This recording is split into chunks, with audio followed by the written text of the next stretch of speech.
When you've never been loved properly before, one of the hardest journeys you'll ever have to go on is learning how to love yourself. How do you love yourself when you've been betrayed, abandoned, and rejected by the people that you loved the most? How do you even begin to love yourself when you've never had a healthy relationship? You don't even know what that looks like. You don't even know what it feels like for someone to love you unconditionally. But yet everyone's talking about self-love this, self-love that. You need to learn how to love yourself. But I feel like for people who have experienced so much trauma, so much hurt, pain, and all of the above, that is one of the hardest things to do. And we don't even know how to do it, so we would rather just stay with people, places, and situations that make us feel comforted, that make us feel that sense of home, even if it's a broken home, even if it's an unhealthy home. I grew up in a dynamic where my mom was really young, my dad was much, much older, and so there was a lot of jealousy, there was a lot of competition, and I can remember since I was a kid, I always thought my parents care more about each other than they do about me. And it was always just about you have the basic necessities, so you should be happy. None of my emotions were validated, and in fact, all of my parents' emotional burdens as the firstborn child were put on to me. And I easily and quickly learned that if I wasn't perfect and if I wasn't playing a role of just being happy-go-lucky all the time, then I was at risk of being abandoned. Like there was a lot of physical abuse, emotional abuse, neglect, and yeah, it was just not a healthy dynamic to grow up in. I mean, I can tell you countless of stories. I'm gonna start doing story times because when I tell you guys, I have so many stories of like crazy shit that I've done or like crazy experiences that I've had with my parents and with other people. So stay tuned for that because I will be telling story times. But I started seeking out older men. Obviously, if you've been on my page, you know this. I say this many times. I found all of my validation in men. I let them use me, abuse me, do whatever they wanted just so I could have my needs met.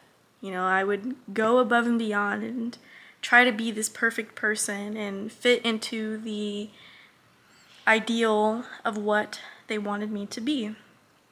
So now as I'm older, I'm about to be 20 in May, I'm picking back up the pieces that have been left behind. I'm picking myself back up and I'm learning how to be okay with being alone. I'm learning that all of the things that I've done up until this point were just a survival mechanism.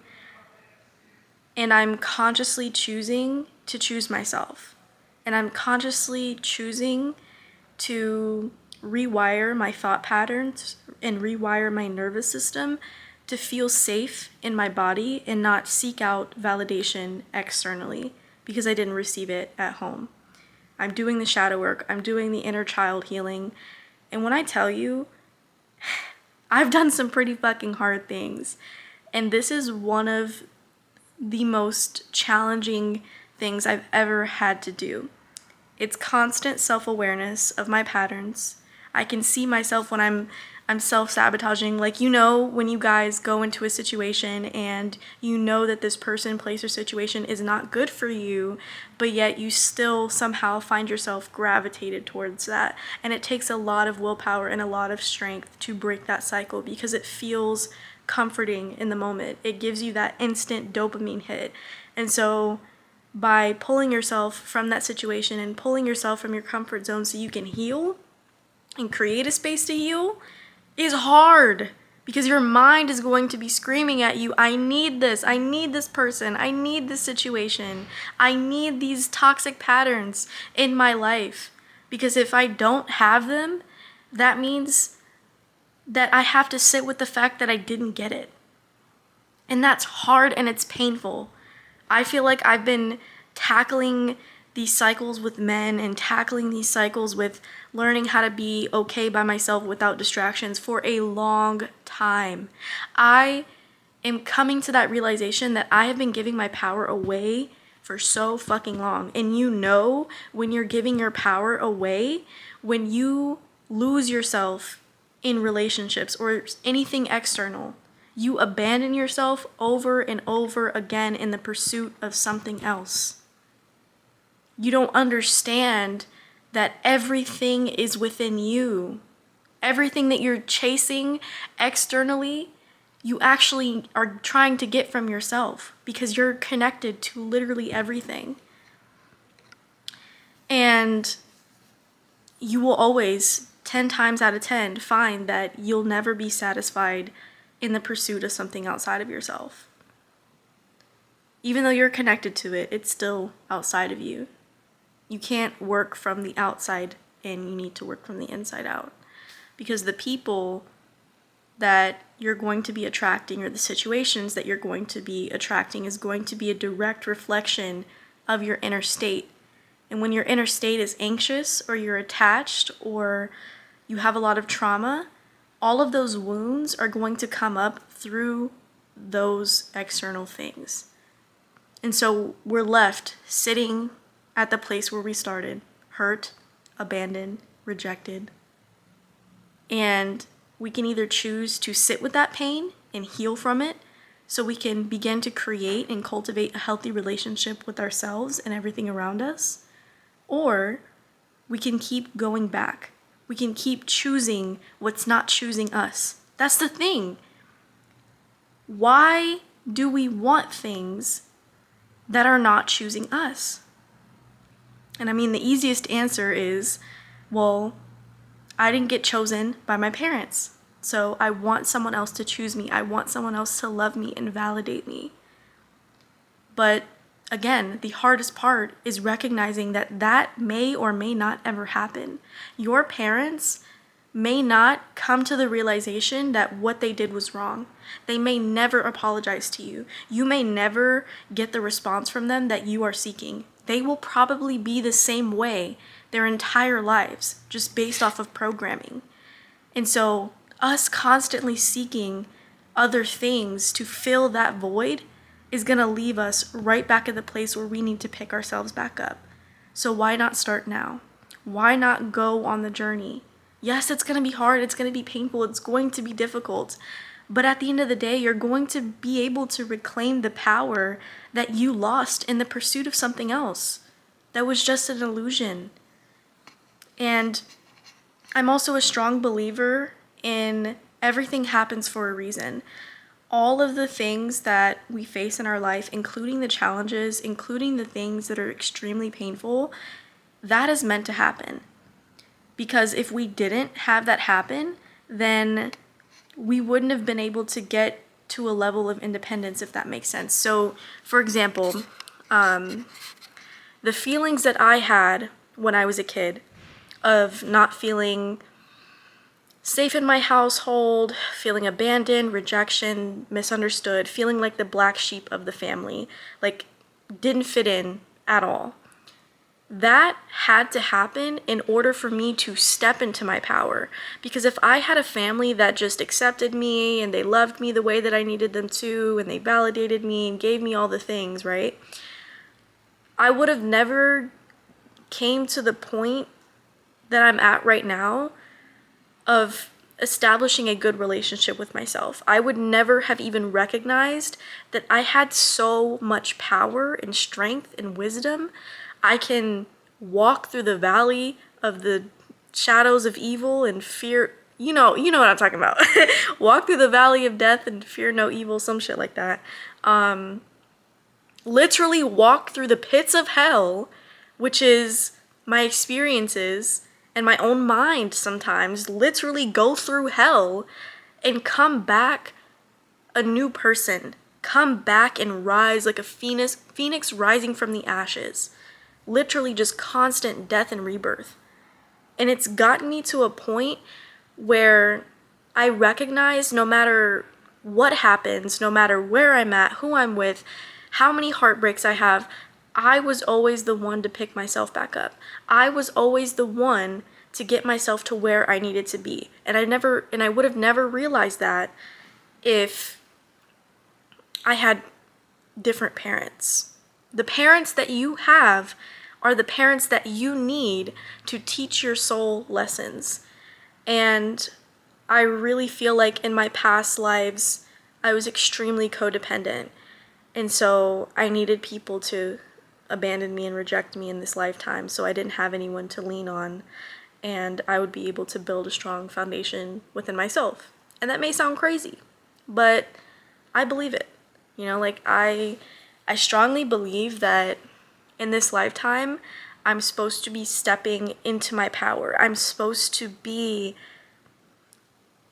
like a leader, someone who is strong in their sense of self and doesn't need anybody. Because you guys, self-love is so important, because when you choose yourself, everything else chooses you. You are a magnet to all of your desires.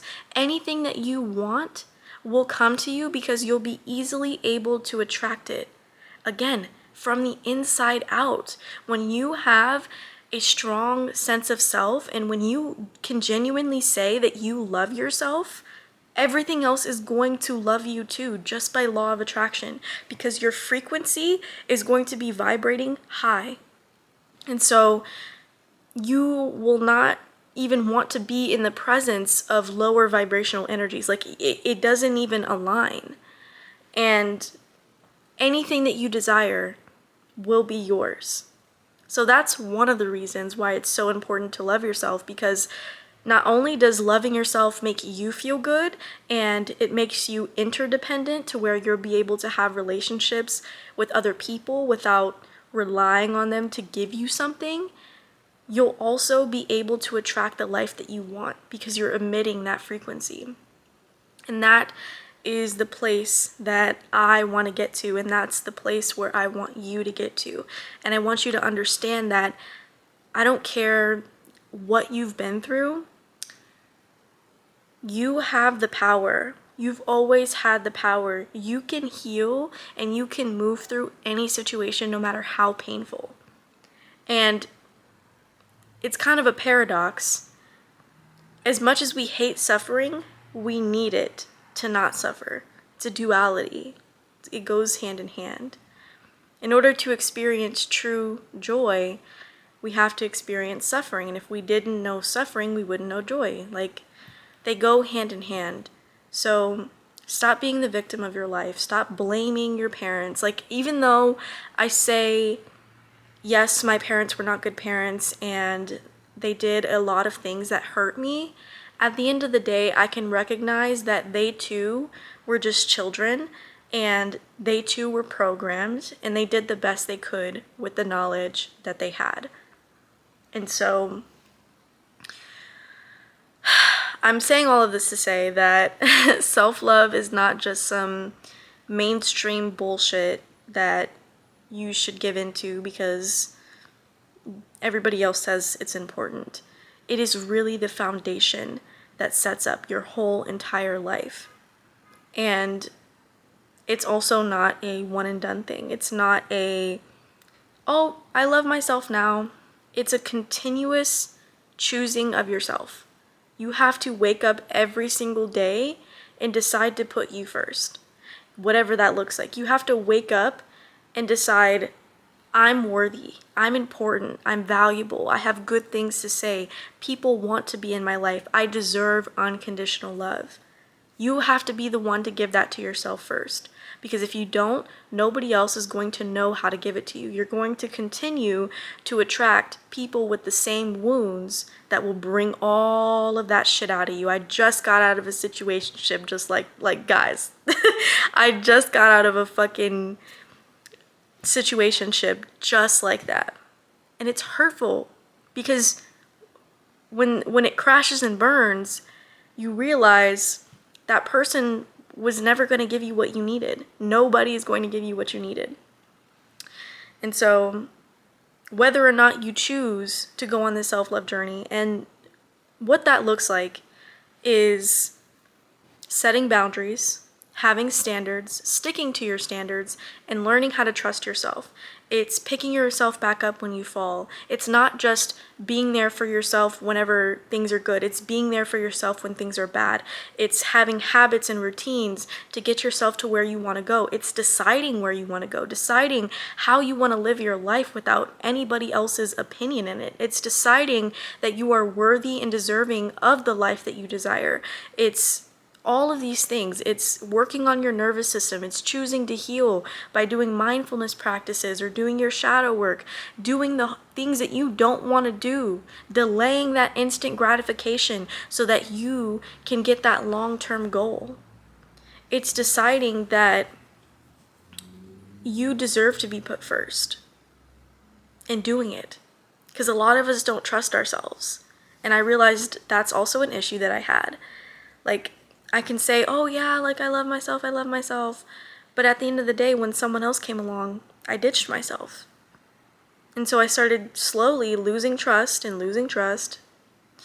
eventually I was procrastinating. I didn't want to do anything. I didn't stick to my word. And that led to self-sabotage and all these other things that I questioned, like, why am I procrastinating? Why am I having self-doubt? And it's because, well, you say you're going to do things and you don't do them. And you say that your life is going to change, but you don't take the inspired action. You don't sit down and actually put in the time. Give yourself that time. Spend some time alone. That Mac DeMarco song is coming to my head, where it's like, spend some time alone, getting ready for the day you're born again. I'm not a singer, but I love that song. Because it's so true. Like, you're born in this world alone, and you're gonna die alone. And that's not sad. It's literally just facts. Like, you came here, your soul came here for the experience.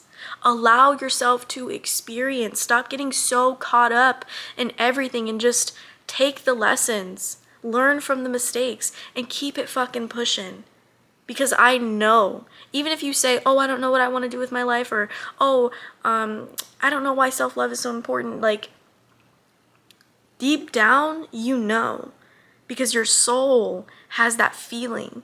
But when you avoid it for so long, it just becomes quieter and quieter and quieter till the point where your ego is so loud, your thoughts are so loud, it's drowned out by the voice of your intuition, which you can only hear when you're silent. You can only hear the guidance when you're silent. Be still and know that I am God. Because the power, when people say the power is within you, the power is within the space and the awareness between your thoughts. It's within those silent spaces where you're intentionally connecting with yourself. So I think I answered. That was a rant. That was a rant. And I hope you guys got some valuable insights from this. This is just me yapping about why it's important to love yourself, because I find myself still wanting to go back, still wanting to be in my comfort zone. And so this is a way to kind of hold myself accountable and hold you guys accountable as well, so that you can commit to yourself and also understand that you're not alone. Like, I go through the same shit. And we will get to the other side, okay? Because we deserve it. And I think that's all I have to say. Thank you for allowing me to yap, if you've made it this far. And feel free to connect with me on any of my other socials, which will be linked down below.